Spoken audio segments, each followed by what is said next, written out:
Hey, I am IndistinctTyront from Germany, that's why I have this weird accent, and in today's tutorial I'm going to show you how to use our new procedural materials for Blender.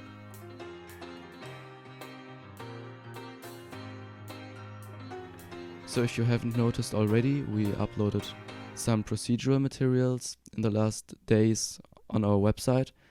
Before it were just PBR textures, which are still great and seamless, etc. But I found out that there are more sources of PBR materials on the internet than procedural materials, and so I focused a little bit more on them.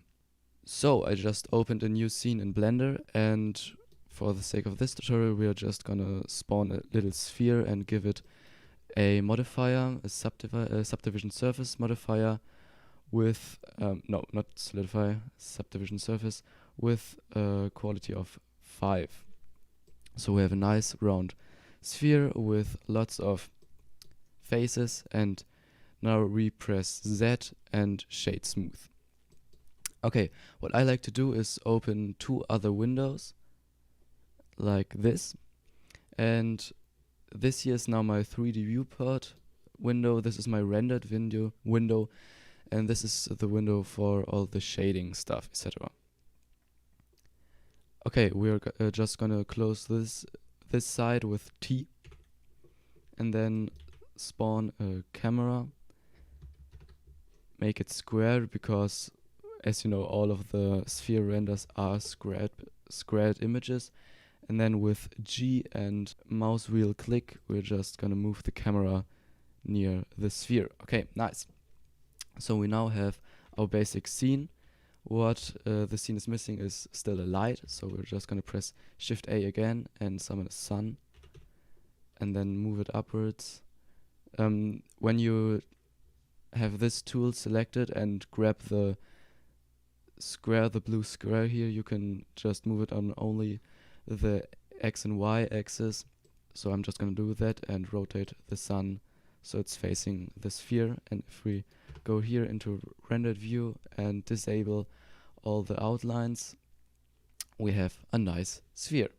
Okay, so to append our materials, you just have to unpack the zip folder you downloaded, and there will be a blend file in it, which you will just have to drag and drop into your scene. As you can see, it says rock generator.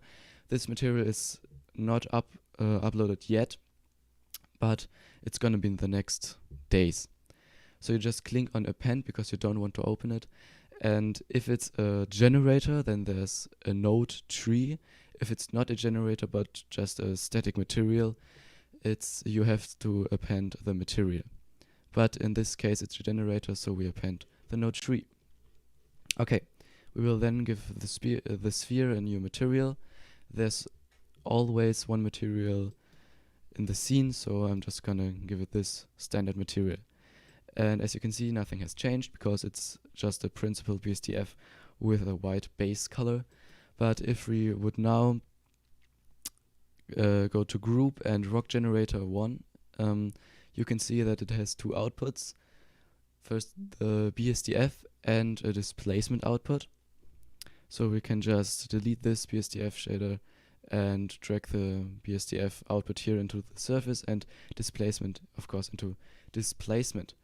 So now it just looks flat and not very good, and it's just like completely blue.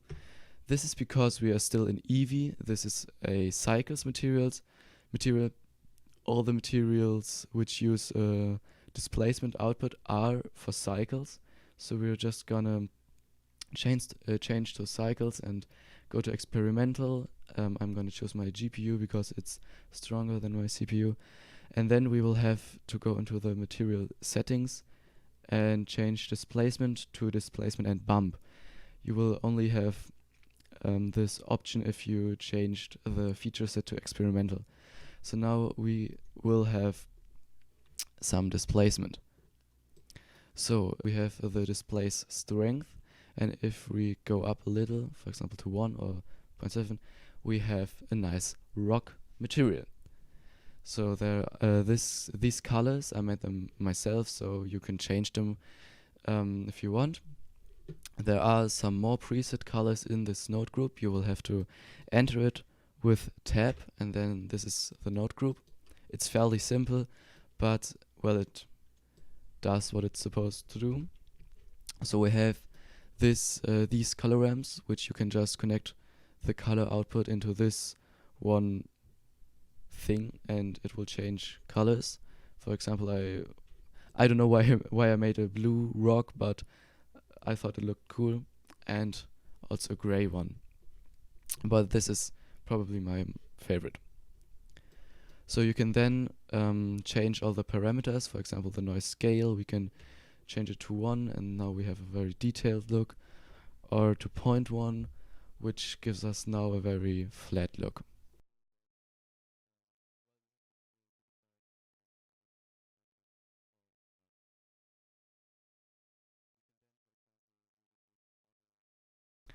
Okay, so that's it for the tutorial. If you want a tutorial on how to make these yourself, just write me a comment, and we're gonna see us in the next video. And up till then, bye.